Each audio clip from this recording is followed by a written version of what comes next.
currently facing. And then we're going to break out into some breakout rooms to kind of digest that, kick the tires on it. You'll be able to talk to those subject matter experts. You can bounce around between different breakout rooms. And we really just want to use this info session today to really build out interest and knowledge so that when we come together next Friday for the design sprint around these ideas and we start developing solutions, you know, you've had time to really digest it and think about it. So we come together with some great ideas and we come away with something that we can bring into the world to really make an impact on the climate here in Houston. With that being said, I wanted to get a couple words from Grace Rodriguez, the Executive Director of Impact Hub, who didn't know that she was going to say anything. And that's always a great way to lead these things. Thanks for putting me on the spot, Kevin. Yeah, that's it. Yes. Thank you all for joining us today for the Climathon info session. And thanks to Michelle and Kevin for really helping organize and coordinate this. Last year, we did the first Climathon Houston, and we're really surprised. We had over 80 participants. This was in person at Houston Exponential. And we had a few really great ideas go on to be considered for the Climathon Global Awards. So we're really looking forward to what kind of solutions will come out of Houston this time. And hopefully one of you all will win. That's awesome. Thank you. So to get us started, I want to turn it over to Kate with Evolve, and she's going to talk about the Climate Action Plan's goal around electric vehicles. So if we make Kate share my screen. There it is. All right. So just before I start, this deck is text heavy and we will be going over it high level, but the intention is for you to take this away and review it in preparation for next week. So just wanted to give you guys that heads up. So Evolve Houston, thank you so much, Kevin and Michelle, for organizing this. We're really excited to be here. We are a nonprofit organization that focuses on electrifying transportation in the energy capital, also known as Houston. So just reading off the text here, Evolve Houston is a coalition of sustainability-minded civic, business, and academic leaders who seek to accelerate clean transportation through electrification, or as you would like to call it, e-mobility. As Kevin had mentioned, we are derived from the Climate Action Plan, and our founding members include the Centerpoint Energy, Shell, University of Houston, and our day-to-day management is led by LDR Advisory Partners, a consulting firm. The reason why we focus on electrifying transportation is with the main goal to improve regional air quality and to reduce greenhouse gas emissions to work towards climate stability.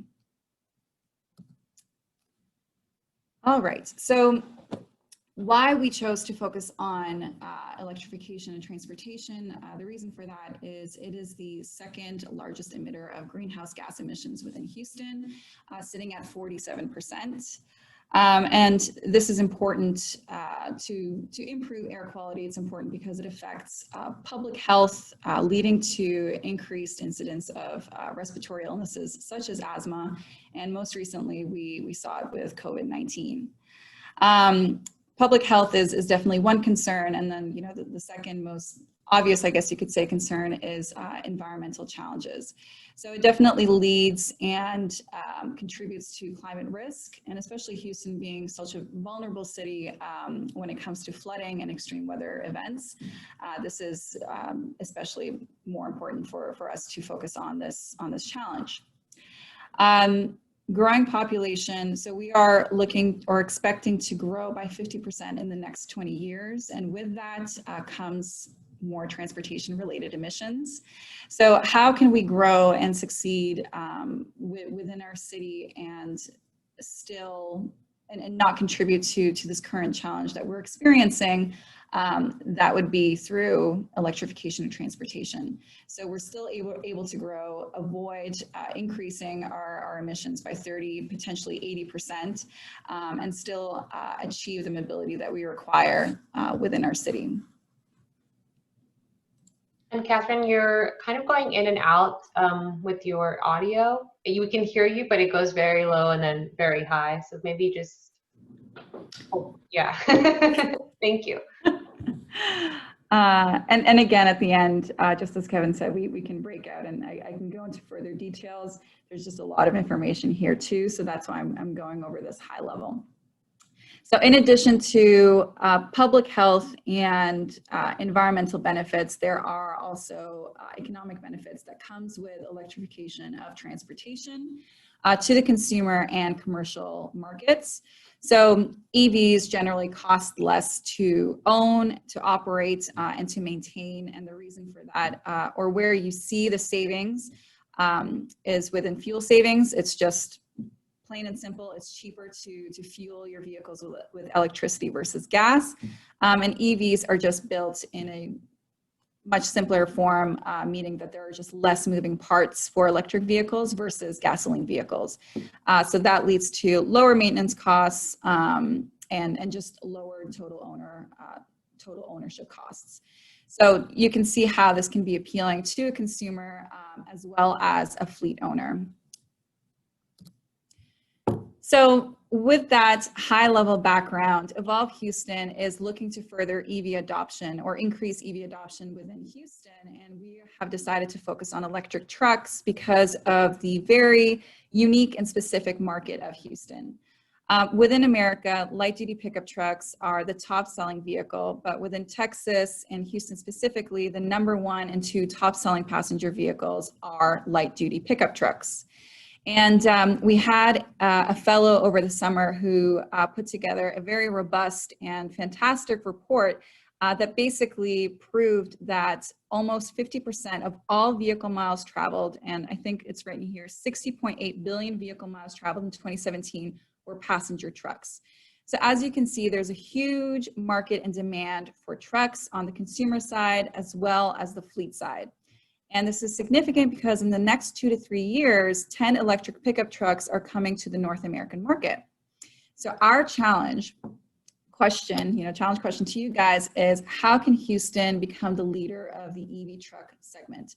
Or how can we become the national electric truck city? So that is the challenge that we're wanting you guys to solve. And just to provide a framework as to how we're thinking about this, because this is definitely, we're in the midst of planning our strategies and how we're going to tackle the next couple of years. We're focusing on 3 areas that we need to create solutions for. So awareness, affordability, and availability. So during our Climathon, we just wanted to provide this framework and provide examples of what we've put into the EV roadmap that we have developed. With a specific focus on electric trucks. Awesome. Thank you, Kate. So remember, there's always a lot more to learn, and we'll have opportunities for you to join breakout groups where you can talk to Kate and all the different people. Yes. Next up, we have Ben at RevTerra to talk about innovation. All right. Hey, can you hear me, Kevin? Yep, you're good. All right, great. Yeah, so, part of the reason I think this is really interesting is that Houston is historically an energy innovation city with a large workforce of engineers who have skills that are really directly applicable to the type of stuff that we're talking about here. So it's a great place to come up with a new idea in clean tech or energy innovation and bring that idea into reality and commercialize it. So I think this event will be a great opportunity to think outside the box, bring together people with a lot of new and risky ideas, and get feedback from your peers.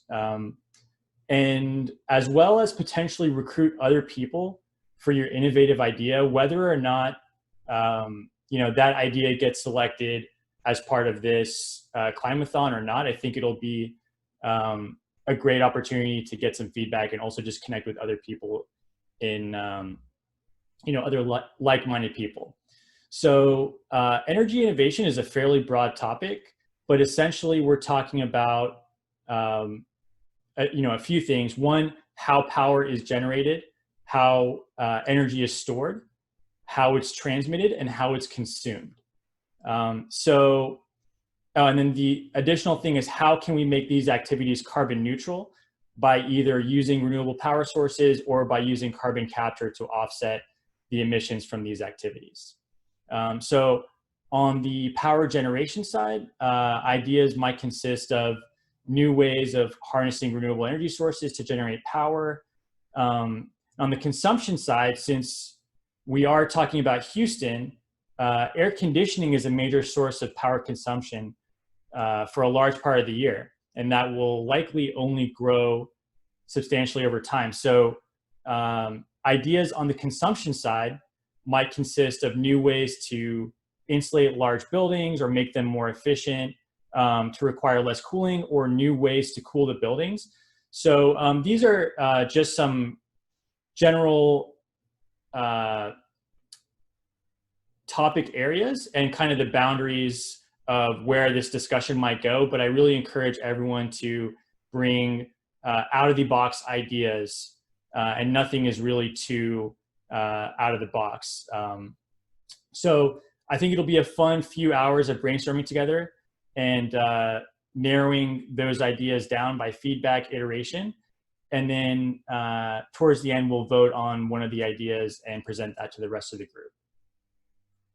Thanks, Ben.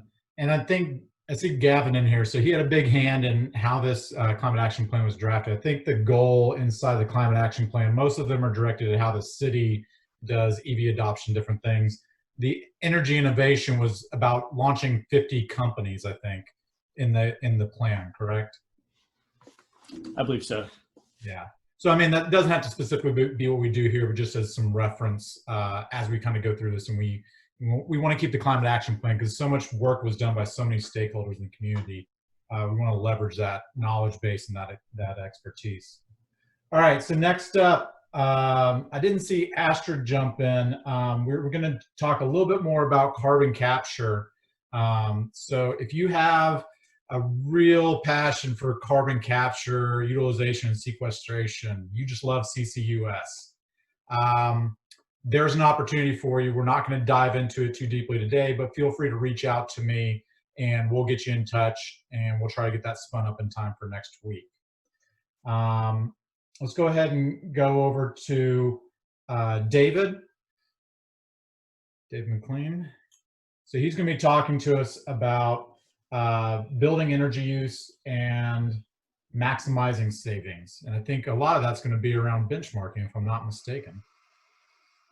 Yeah, so all of it's going to be around benchmarking, and that is because I was engaged. I led the work group during the workup of the city's climate action plan. So, and it's what I do every day. So I'm the founder and president of McMax CX. We are a sustainable best practices facilitation firm. So we work on doing just that, helping people understand the full benefits of sustainable betterment so they actually can we can use the business case to get those things implemented, accelerate that. So here is the verbiage right out of the climate action plan.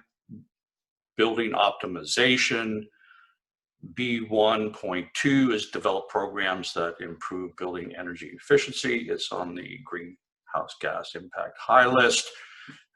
Mostly has to do with being led by the City of Houston and General Services Division. And the key stakeholders down here are BOMA, which is the Building Owners and Management Association, private sector nonprofit advocacy groups, so everybody. So for those of you that don't know what benchmarking is, it's really putting a miles per gallon on the building. And there's a lot of controversy around this. You'd think, well, that seems pretty simple, and why isn't everybody doing that? Well, I won't get into that today. That's for the discussion, because that would take me about 3 hours to go through. But the reality of it is that we are not, most buildings in Houston, a lot of them are not benchmarking, and there is no mandatory requirement to benchmark, and there is definitely no mandatory requirement to share any of that information so that we could actually make long-term plans. That's what this addresses. It addresses how soon the city can get its act together and benchmark and get a grip on the energy usage in its building, and then how we can coerce the commercial building market to actually do the same. So it involves really looking at, let me get to this stage so that there's a strategy that's involved in that. For those of you that may have been around like Gavin, we had a benchmarking policy 10 years ago. It was ready to roll out. It was in line with all the other benchmarking policies that are actually have been implemented across the nation. Most of the major cities have some version of benchmarking that they do for their own municipal buildings, and they have mandatory requirements for it that include disclosure of buildings over a certain size, anything all the way down to 20,000 square feet. So in the Climate Action Plan down here under B1.2, develop programs that improve building energy efficiency. There's the first one, which is adopt a municipal benchmarking and disclosure policy for municipal buildings by 2021. So what is happening here is we have to come up with a policy that the city is going to adopt, and that the time frame to actually implement all of that is out to 2025. So in that period of time, over that 5 years, I wanted to talk about what that impact is. And if we look at that, the financial savings, which are all energy related, are a little over $6 million. And this is typically all that gets talked about. And what I want to do today is show that there's a lot more that needs to be talked about, and that would push the urgency of what exactly benchmarking can account for. Benchmarking in and of itself can save 5 to 15% on energy savings, up to 10% on productivity, up to 15% on healthcare costs. The only thing we talk about is we're myopically focused on that financial return, which is the $6 million. Now that's important. Over the next 5 years, that's our tax dollars that are coming back to us if we implemented benchmarking just within the city of Houston. City of Houston has a little over 8 million square foot of building in its portfolio. But if you look at this, where's that financial return coming from? It's coming from the financial savings from electricity and natural gas, which makes sense, right? We're making the building more energy efficient. But we're also not polluting the community. So whenever we can save on energy that we're not making, that's pollution that doesn't go out into the environment. And these are the costs that we don't typically talk about. There is a burden that is put on our communities when we decide not to adopt more stringent code or we don't adopt benchmarking. So in the next 5 years, the city of Houston will be forced to handle the burden, and these are higher healthcare costs, less learning ability for children in schools. These are all the other things that go along with pollution, and there's also a cost of carbon emissions that lead to greenhouse gas and all of the stuff that comes along with that. In addition to that, you also have the impact that is being, or the burden that's being put on the businesses inside of the buildings. And in this case, this is the City of Houston employees. So if we were able to, this is what we're actually going to end up losing, is about $66 million in productivity over that 5 years while we wait to implement this.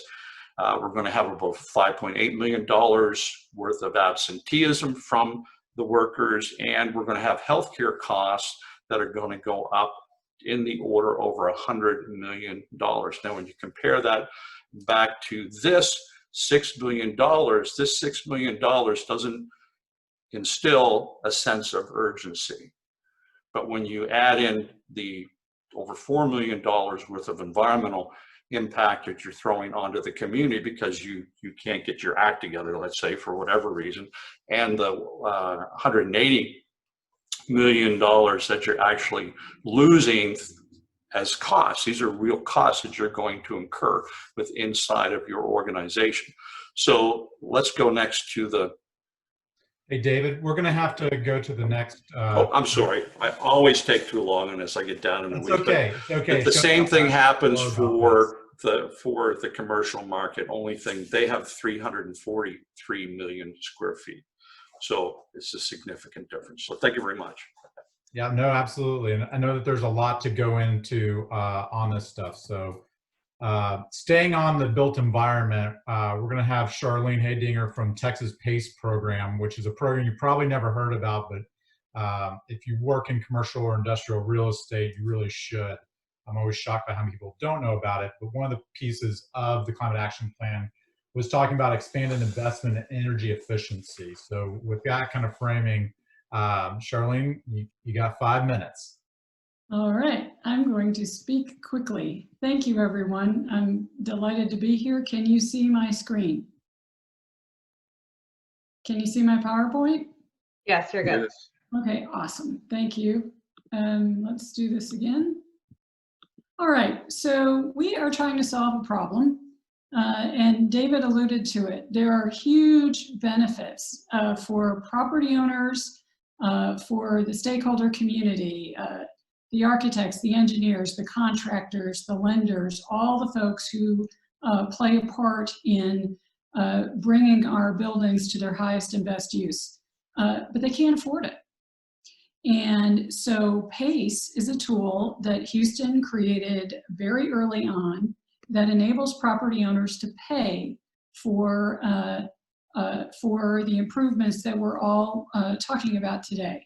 So the idea is on energy efficiency that we're going to increase a company's profitability by lowering costs. Everybody looks at making more money by selling more stuff or selling more services, but energy efficiency and water efficiency speak to lowering costs. And everybody wants to lower their costs and increase their net operating income. But the problem is, on the left today, conventional financing for this equipment, the lenders, it's pretty risky. And so they want to get paid back in 5 years or less. So you see that yellow repayment tower, that is the tower of pain. That is cash flow. And so you have to pay for these improvements before you get access to the savings. This is the issue that we're trying to overcome. So PACE, the PACE program, Property Assessed Clean Energy, knocks that tower over.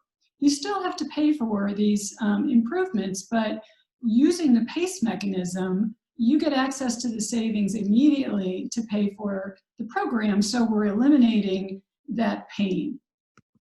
So PACE is an economic development tool. Houston was one of the first local governments to create it in Texas.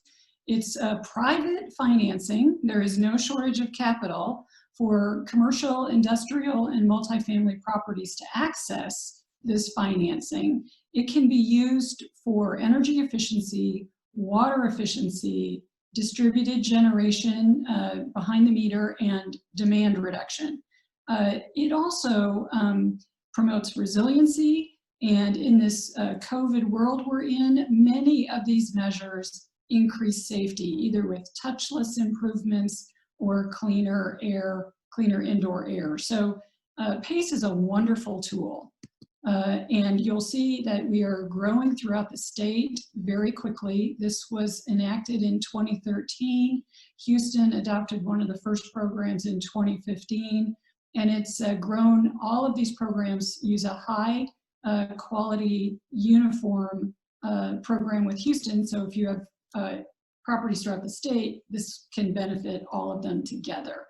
In Houston, let's focus here. We've done 6 projects today. We've facilitated it. Texas PACE Authority is a nonprofit administrator of this program. The property owner has all the power. They can work with whatever contractors, architects, engineers, lenders of their choosing, the way they like to do business. This is a very free market tool, and we are looking to the market to find the highest and best use. You'll see we've done 6 projects to date, creating 27, almost $28 million in new energy and water efficiency investment in Houston, creating 373 clean energy jobs. Plus, when you look at some of these empty buildings that are going to be brought back to life, there are permanent jobs being created as well. The remaining numbers are annual savings. So over 6,000 tons of CO2 staying out of the air, almost 24 million gallons of water saved every year, almost 11 million kilowatt hours of use avoided every year, and then over 3.5 million BTUs avoided. The smallest project in Houston is $135,000. It's a solar project and a small motor court hotel. The largest is a $22 million remake of a historic office building into a hotel. I want to focus on this project, an office project. This was our first office building, built in 1985, dead HVAC, old lighting, but this highlights the advantage of property owners who use PACE to use someone else's money, 100% upfront funding, positive cash flow immediately. So we've eliminated that whole ROI, long ROI, high upfront cost barrier. Encourage everybody to take advantage of utility incentives, historic tax credits, new market tax credits, opportunity zones. We're trying to serve all of Texas. But you'll see in this example, 38. Darlene, we got to move to the next one. All right, thank you everyone. Our issue is how do we get the word out about this program? Thanks so much. Thank you. All right, and last up, we're going to have Charlotte from Re3D. They are a 3D print manufacturer down in Clear Lake, right outside of NASA, and she can tell you a little bit more about what their challenge is in the circular economy. Thanks, Kevin. Thanks for inviting us to participate.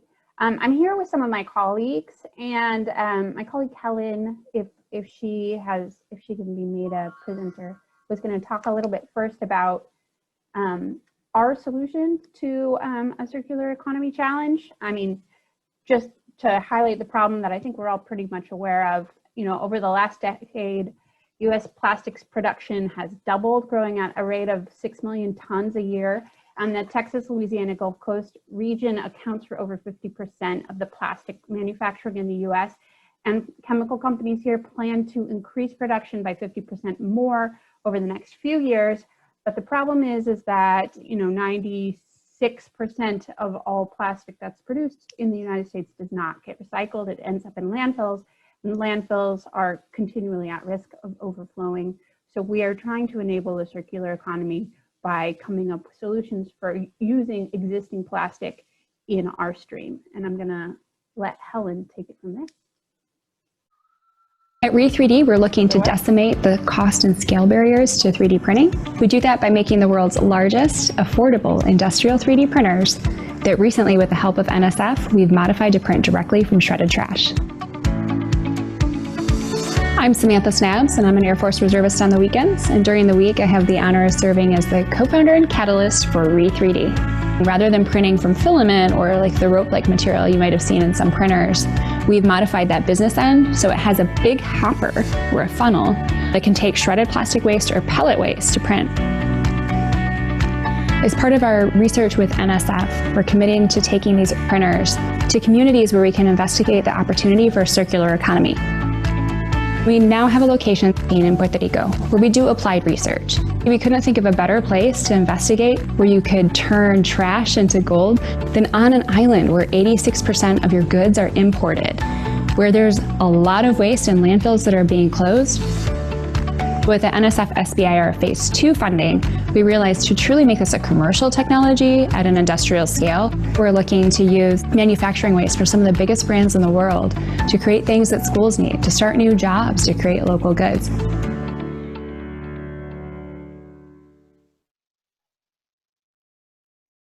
All right, so how do I stop sharing? Okay. So yes, we make a really large format 3D printer that can print from recycled pellets and regrind. And so our challenge for this Climathon is to, on one hand, identify waste streams that would be ideal for putting into a 3D printer, but then also thinking about what do we want to make from that plastic? What kind of value added goods do we want? In the video, you might have seen some coffee baskets that we made, skateboards, goods that can sell, but also thinking like if we want to use this as a way to sequester plastic, we can think about things like permeable pavers, especially in Houston where it floods so much. If we had some kind of paving solution made from recycled plastic, it would help prevent water runoff, but also, put that plastic to use. Other things we've been working on is a partnership with NASA JSC to identify things that they need on their campus, such as bike racks or shipping pallets, where they can, use the fact that they have a big campus and on-site plastic generation, and then divert that into something that can be then used back on the campus and be, a value-added good. So I don't know if Charlotte or Mike have anything to add to that. Oh, thanks, Helen. You hit it. So yeah, just to reiterate, we're looking for design solutions in this challenge. So this is a challenge for creatives to really come up with a solution that uses that plastic waste as a feedstock. And some of the solutions that Helen illustrated are just examples. And when we go into the breakout rooms, we're obviously open to new and different ideas beyond the things that we've been thinking about. Thanks very much. Right. Well, I know we could do this for a really long time. I literally got cut off mid-sentence with Charlene just talking about PACE, because I learn more about it every time we talk, or I learn more about the program. One of the big things we want to see come out of this is just everybody that's here getting connected, staying plugged in. Hopefully, we get a couple of things that come into the real world at the end of the Climathon. But, the big thing is that we're all coming together as a community to make an impact here in Houston, from innovation and advocacy through education, and just participate. So if you saw something here you liked, but you didn't get a chance to talk to, or you want to learn more about, please reach out to any of us on the staff here. We would love to get you connected with these folks. Everybody that's here is available and wants to do more together, and we're going to go further together than we are alone. So, I think this is a really great kickoff. I hope that you can join us next Friday. Bring a few friends. I think this is a great start. So, from everybody here at Impact Hub, thank you for coming out today. Thank you to our challenge leaders and everybody that collaborated on the climate action plan ahead of time, that was here or couldn't be here, and everybody on the phone that just kind of stood through this. Thank you, and we will see you next Friday.